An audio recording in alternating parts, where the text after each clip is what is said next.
Shalom, selamat pagi Bapak, Ibu, Saudara-saudari yang terkasih di dalam Tuhan Yesus Kristus. Puji syukur kita panjatkan kepada Tuhan karena oleh kasih dan anugerahnya kita kembali diberi kesempatan untuk menikmati hari yang baru ini. Marilah kita membuka hati dan pikiran kita untuk merenungkan firman Tuhan yang diambil dari Hosea 14 ayat 2-9 dengan tema berbalik dan berakar kuatlah.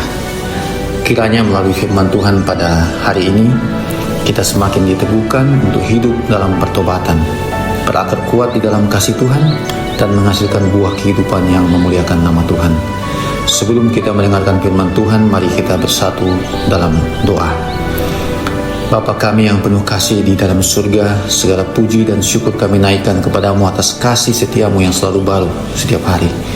Terima kasih karena Engkau masih memberikan kami kehidupan, kesehatan, dan kesempatan untuk merenungkan firman Tuhan. Ya Tuhan, pada saat ini kami datang dengan kerendahan hati. Kami menyadari bahwa kami seringkali gagal hidup sesuai kehendak-Mu.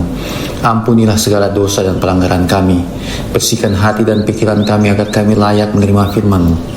Kami memohon kiranya Roh Kudus menuntun kami memahami pesan firman-Mu hari ini. Ajarlah kami untuk sungguh-sungguh bertobat kembali kepadamu dan memiliki iman yang berakar kuat, sehingga kehidupan kami menghasilkan buah yang baik bagi kemuliaan nama Tuhan. Berkatilah setiap kami yang mengikuti renungan ini. Kiranya firman-Mu menguatkan yang lemah, menghibur yang berduka cita, memberi pengharapan kepada yang putus asa, dan meneguhkan kami semua untuk tetap setia berjalan bersama-Mu. Di dalam nama Tuhan Yesus Kristus kami berdoa dan mengucap syukur. Amin. Hosea pasal 14 ayat 2-9 di bawah perikop pertobatan Israel dan janji Tuhan. Kembalilah hai Israel kepada Tuhan Allahmu, sebab engkau telah tersandung karena kesalahanmu.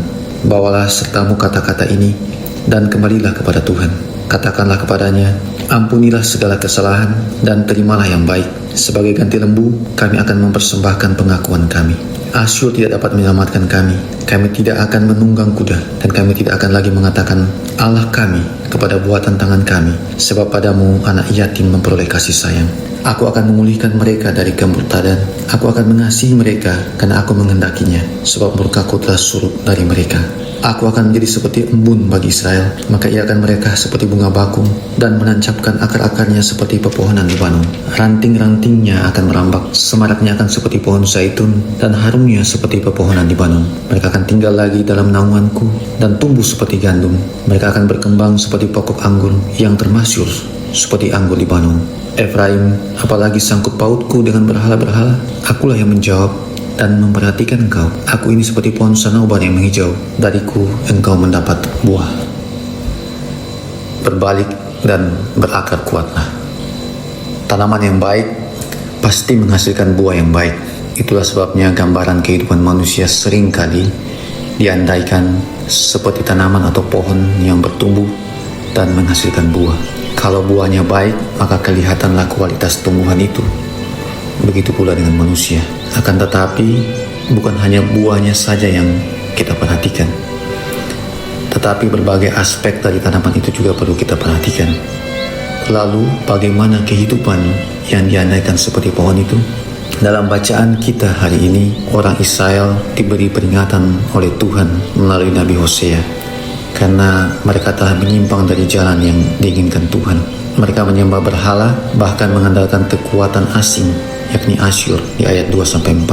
Peringatan untuk bertobat itu juga bukan hanya untuk memperlihatkan kesalahan mereka, tapi Tuhan terus menyatakan rahmat-Nya bahwa hanya pada Allah saja kehidupan itu. Kemurahan Tuhan pun sangat nyata ketika Tuhan mengatakan bahwa kehidupan mereka akan menjulur seperti akar pohon hawar. Pengandaian ini dikatakan karena pohon hawar memiliki kulit batang yang halus dan putih keabu-abuan yang sering tumbuh di tempat lembab atau di tepian sungai. Tumbuhan ini besar dan daunnya yang khas menyerupai berlian. Artinya, ketika hidup kita merespon karya cinta kasih Tuhan, maka hidup kita pun seperti akar pohon yang terus diberikan nutrisi dari aliran sungai. Dengan mengakar kuat di dalam iman kepada Tuhan, maka hal itu akan membawa kita kepada kehidupan yang terus bertumbuh dalam kesejukan dan dipenuhi oleh rahmat Tuhan. Pertobatan di dalam Tuhan membawa kita semakin melihat cinta dan kasih Tuhan setiap hari. Karena itu, hiduplah dan berakarlah kuat di dalam Tuhan. Amin. Kita berdoa. Bapa yang penuh kasih, terima kasih atas firman-Mu yang telah kami renungkan pada hari ini. Terima kasih karena Engkau kembali mengingatkan kami untuk berbalik kepadamu dan berakar kuat di dalam kasih Tuhan. Tolong kami agar firman yang telah kami dengar tidak berhenti sebagai pengetahuan, tetapi menjadi kekuatan yang mengubah cara hidup kami. Memampukan kami untuk terus bertumbuh dalam iman, tetap setia di tengah berbagai pencobaan, dan menghasilkan buah-buah kehidupan yang menjadi berkat bagi sesama kami. Kami menyerahkan seluruh perjalanan hidup kami dalam tangan Tuhan, sertai setiap keluarga, pekerjaan, pelayanan, dan aktivitas kami. Berikan kami kesehatan, hikmat, damai sejahtera, serta perlindungan Tuhan dalam setiap langkah hidup. Kiranya kasih karunia Tuhan Yesus Kristus, kasih Allah Bapa, dan persekutuan Roh Kudus senantiasa menyertai kami sekarang sampai selama-lamanya. Di dalam nama Tuhan Yesus Kristus kami berdoa. Amin.